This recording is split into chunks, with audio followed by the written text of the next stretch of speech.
সুপ্রিয় দর্শক, আজ আমি আসছি আপনাদেরকে কিছু জানা অজানা তথ্য তুলে ধরার জন্য। আর সেই তথ্যটি হচ্ছে চাঁদপুর সদর উপজেলার 10 নং লক্ষ্মীপুর মডেল ইউনিয়নের সাবেক সেই আলোচিত চেয়ারম্যান জনাব মোহাম্মদ সেলিম খান।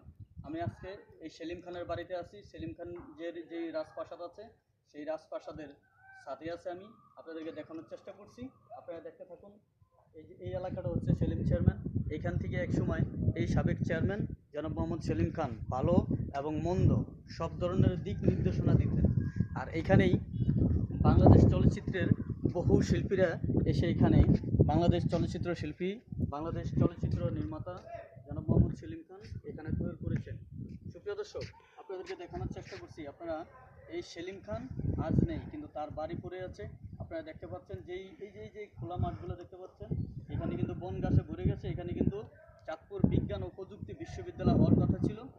যে কোনো কারণে এখানে চাঁদপুর বিজ্ঞান প্রযুক্তি বিশ্ববিদ্যালয় হয় নাই, কিন্তু চাঁদপুর বিজ্ঞান প্রযুক্তি বিশ্ববিদ্যালয় হয় নাই, ঠিক আছে।